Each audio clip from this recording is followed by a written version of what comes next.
Hi, this is part two of our Introduction to Order Flow webinar. Now, all of the things that we've looked at so far is the flow of orders, and that's order flow.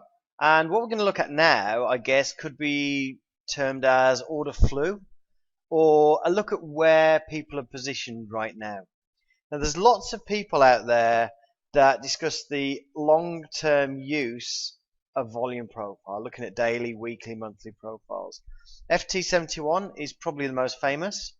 L2ST have a lot of free material on volume profiling.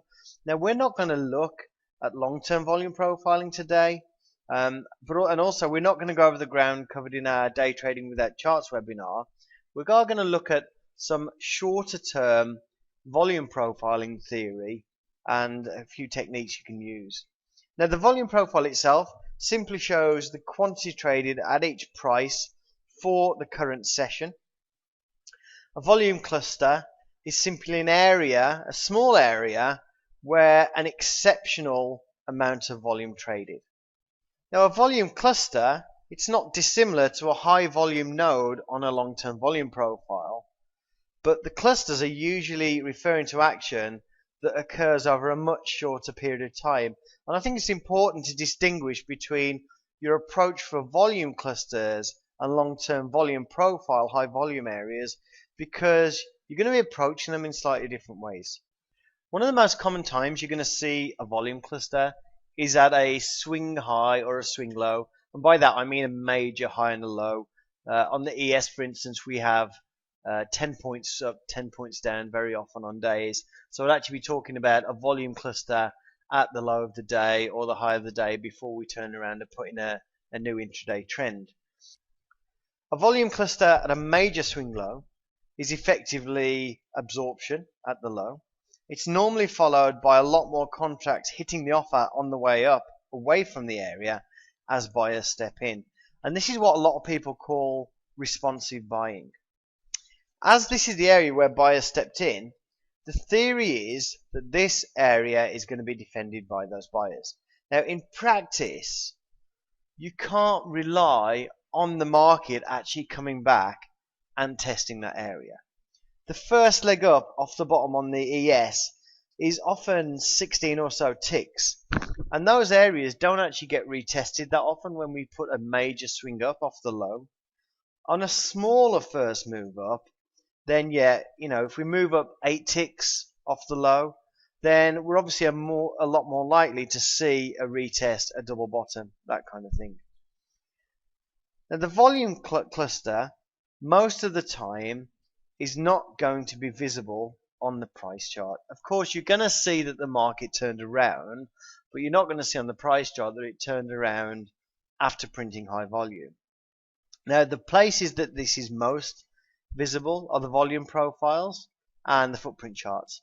Cumulative delta itself isn't going to help you a lot in terms of seeing there's a volume cluster there.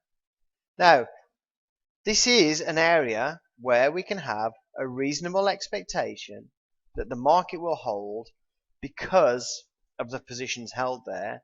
It's just a lower probability that we'll actually come back for a test. Now, what's a higher probability is a volume cluster that's created midway through a move. And here we see an example where a volume cluster might be created midway through a move. It doesn't stop the market, and the market carries on up. Now, volume clusters must be exceptional volume, and it's exceptional volume relative to what's printing that day. So if you see 10,000 contracts go off at a price, and all other levels that day have traded 9,000 contracts, it's not significant. Now, a cluster midway through a swing is usually, and probably obviously, accompanied by a pause.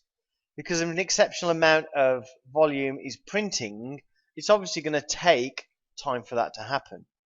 So when you see a market move up, then exceptional volume print, and then carry on up, you don't actually know why that happened. Now, it could be a failed attempt by bears to hold the market down, or it could just be one half of a large stat arb position being executed. Now, if it was an attempt to hold by the bears, then those people are not going to be looking at building a short position again anytime soon. So if the bears tried to hold the market down at this point and we move away, those guys are going to get stopped out. So if we come back to those prices, they're probably not going to be in a hurry to short those same prices again. Now, other shorts, maybe the shorts that sat through the move up and saw the price come back down to where a lot of people entered, they're going to actually exit the market at that point. And if you're not sure whether that's really the case, or you don't know if you should believe that, think about it yourselves. Think about how many times you've gone short, seen the market move up, and then breathed a sigh of relief when the market came down to your entry point and you scratched a trade. Okay? And it's when people scratch those trades that actually helps fuel the move back up. Now, on top of this, you're going to have people who went long in this area, who built positions at the cluster, and they're going to defend that area. So it all adds up to it being an interesting place to enter the market long if the market comes back to that spot, which is more likely because it occurred midway through a swing and not right at the bottom like a low of the day. Now, certainly on the ES, price has a tendency to retest the top of these mid-swing clusters much more often than it will try to test a cluster at a swing low. Now here we see a lot of volume trading at the low of the day. Now, even though there's a lot of volume there, we've got 7,000 contracts here, 5,000 here, 2,000, 5,000, 4,000. The delta itself is quite neutral. We've got minus 3,000, plus 1,400, plus 2,200, minus 510. So if you were watching the delta for clues of what was going on, it wouldn't really be giving you much of a clue. The delta actually only starts building as we move away from the low. And that's where the delta starts giving us some confirmation in terms of a bias, a long bias. But otherwise, looking at the delta, you really wouldn't have a clue that exceptional volume had traded in this area. Now, it would be great after this move up to come back to this high volume cluster and test it again, because we know that the people that went short in this area got burned and probably won't be in a hurry to short again. Now, as we move up, we can see that around this 84.50 mark, we see the first mid-swing volume cluster. Now, note how the volume at all the other levels after we kind of broke the range is a lot lower. Okay, this is exceptional volume, 5,000, 6,000 here. There's nothing close to that as we've moved up. Now, was this somebody trying to hold the market? Was this somebody exiting a position? Is it stat arb orders being executed? Well, we don't know, but what we do know is that as we moved away, we built a lot of positive delta. That means we have delta confirming an upward bias, and because of this midpoint cluster, there's a chance that this area will be defended if price comes back here. Now, also on top of this, the downside on any trade leaning on this area is fairly limited. If price breaks down through that high volume, your premise is invalidated. And really, at this point in time, there is no real limit to the upside. So you have a very, very good risk-reward opportunity by taking a long off the top of this volume profile, or volume cluster, sorry. And this is how it played out. We've got our initial volume cluster here. We've moved up 7 ticks. And if we look at the overall move, from the low of the day up to this point is a 6.5 point move. And most people who've been watching the ES for any length of time will tell you that an 8 tick pullback is quite normal. So as well as, you know, in fact we've moved up 7 ticks from here, as well as the order flow or the volume cluster being a good place to come back to, also in terms of price action, you know, we're around the area where coming back to this area would actually be a 7 tick pullback, which is not far off what an average pullback is on the ES. So as we come down, our expectation should not be that we're going to have a retest of all this volume we put in down here, but that we'll probably stop at this point. Now we can see that as we come down, the delta on this bar on the way down, even though actually the delta actually includes the move up and the move down, we can see the delta is about minus 2,000. So we can see that as we come back down, there's no real negative delta. There's no huge push down in delta to say this is actually, a big counter trend force coming in. And as we actually get to our spot, we actually trade at the top of this volume cluster. We can see that 1,034 contracts trade there. Now that's not really a quantity that says this is absorption. Okay, what we can actually see, if we look on the way up, we've got much larger volume on the upper side. So what we can see on the way up is that we came down to here, we traded the high of the cluster, and then buyers stepped in, and we can see that the delta goes positive, confirming that buyers came in an overwhelming force, and we resume the move up. Now we can see here that we created some volume on the way up, or rather we created some volume. This is actually showing us the way up and the way down. Obviously one of the problems with footprints is you don't know which volume prints on the way up or the way down. But this volume here is a potential hurdle. So if you took a long of this volume cluster here, you would need to keep your eye out on this volume that printed here, because that is a potential hurdle as we move back up. As it turns out, we managed to get through it. Momentum and bias, obviously because of the delta shift here, was on our side, and reversal is the least likely scenario most of the time. So the difference between this volume cluster here and this volume cluster here, this one gives us a chance to enter a continuation trade. This one holding would actually be a reversal trade, and that's always the least likely option. Okay, now this image here shows exactly the same move, the pullback to the high volume cluster created in the midpoint. Now the volume profile is probably not going to talk to you at first, but it is actually my preferred tool for reading the order flow or for trying to figure out where people are positioned. So I much prefer to see just the total than to have it split across different footprints. Now one of the key benefits is that the volume profile is very, very easy to read. It tells you everything you need to know at a glance. You don't need to spend 20 minutes at it, trying to look at what happened where. It's just, literally you can look 20 seconds, you can see what's traded where, and then draw your conclusions from that. So what we have here is the DOM with a volume profile. We can see here, this area is the high volume we put in at the low before we started to move up. And then we can see the volume cluster from 1584, 1584.50 created there. In the middle profile here, we can see that since the profile on the left, we actually came down and traded to 1584.50. Now, how do we know that? If you look at the volumes printed at 1584.25 and 1584, you'll see they're the same across these two profiles. Now, what's also interesting is that 85.25 is now our point of control for the day. The price with the most trades previously was 1582 with 18,100 contracts, and now we have 24,000 contracts at 85.25, and that basically is price acceptance. That is more people willing to do business at successively higher prices, and that is very bullish.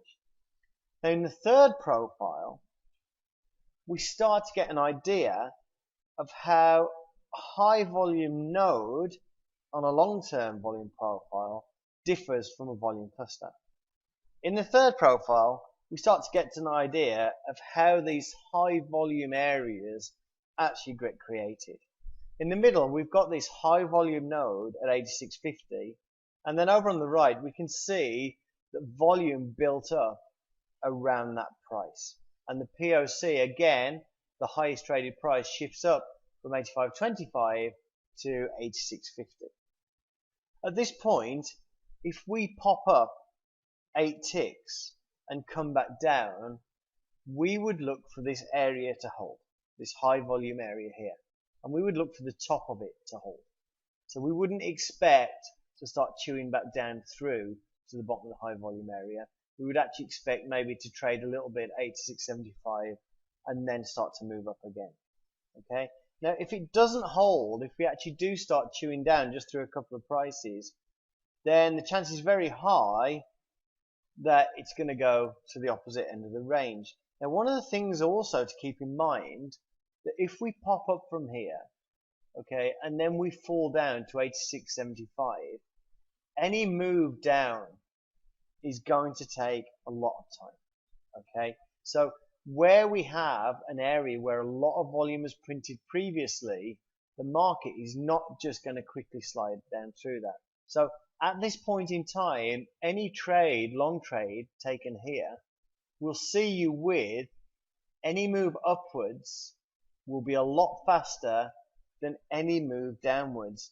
And that is also a very important aspect of the trade management, because you know that a move against you is going to be much slower and actually give you time to work an exit, and a move your way is actually going to be much more rapid and much cleaner. And again, it's not really about risk reward, but it is about giving yourself time to manage the downside effectively. Now, one thing I'll also say is entering the market. When we've got this high volume here, we could, down to 85.25 really. As we're in this range, there's a lot of people be scalping this range on either side. The worst trade you could possibly take around here is to enter in the middle. Because as you get into this zone, you get into an area where price has basically wiggled around, range bound behavior, where it's very, very, very difficult to gauge the direction of the market. So if you try and enter the market in the middle of one of these areas, it's a very, very tough trade to manage, because it's just going to be chopping around, chopping around, chopping around. So when you see one of these ranges, it's great to fade the high. It's great to fade the low. It's also great to see it pop up and then take a long at the high, but it's a terrible trade to actually try and buy in the middle. Okay, so I talked a few minutes ago about something called price acceptance. And this slide shows a typical day, typical opening move on the ES. We opened at 1582. We've obviously took a little look down to the bottom. We went down through yesterday's value area to the weekly value low, tested that. Market didn't want to go down any further. And as it moves up, people are going to see that we've rejected that area and actually start to buy. And what we can see is as we move up, we build some volume. Okay. Then we move up again and we build some volume. Then we move up again and we build some volume. And this is very, very typical action in a trend day. At each of these areas where we build volume, we've got a couple of things happening. This is price acceptance. This is people, a market moving up and people saying, yes, I want to trade here. This is scalpers trading this range. But it's also areas where all those perma fades out there are trying to short the market. So basically the market moves up and they see it slow down and they go short, and they're the people that help fuel the move up. And you can see the move up is on much lower volume, and then we range here, and the perma faders think this is it, I'm going to short, and then we move up, and then we get to here and it starts ranging again, and the perma faders think this is where I'm going to short, and potentially we could have another move up. So for those of you that understand volume profiles, you can wait for these areas to form. You can buy the bottom of a high volume area, you can scale some off at the top, and then you can hold for another push up. Alternatively, you can wait for the market to pop out and then come back and retest the top of that volume cluster. Either way, what you're not doing is seeing a volume cluster and then immediately thinking the market's slowed down, therefore it's going to reverse. Because if you think of these more as price acceptance, that the market actually likes to do business here, then you'll be more inclined to stay with the overall direction of the market instead of fading it all the time. One final thing about volume profiles and charts. If you look at charts and long-term volume profiles, you notice that you can look at a chart and you can often figure out what the volume profile is going to look like. Now you can also look at the volume profile and a lot of times hazard a guess at what the chart will look like. So what's the reason to use volume profile at all? Now if we look at a chart, we can take an opinion on support and resistance in terms of where price went. So at the bottom here would be support, at the top here would be resistance. Now if we look at the profile, we get a slightly different view. At the bottom here, we can see we have signs of absorption at the bottom of the profile because of this higher volume area. And so the profile, the volume profile, agrees with the chart. At the top, it's a slightly different story. We have a range of prices where participants traded very, very little, and a range of prices where participants traded a lot. We have this small spike up without a lot of trading. Now it's an extreme example to illustrate a point, but it is one of the key benefits of the profile. If you're looking at this from a volume profile perspective, which prices are actually more relevant? And I would say that this step here is your relevant price and something that's really effectively hidden on the chart. So these steps in the profile are key to using the volume profile, and this is why volume profile has some advantages over the chart. It shows you areas that really on the chart don't look important. And that brings us to the close. We've covered a lot of material in this webinar, part 1 and part 2, but I hope the message of liquidity consumption, floors and ceilings helps you understand the commonality between all of the order flow tools. Order flow reading does require the use of discretion. It is like reading a story, but it doesn't mean you don't trade without rules. It just means that every situation is different, but the overall patterns are recognizable with practice. Thank you very much.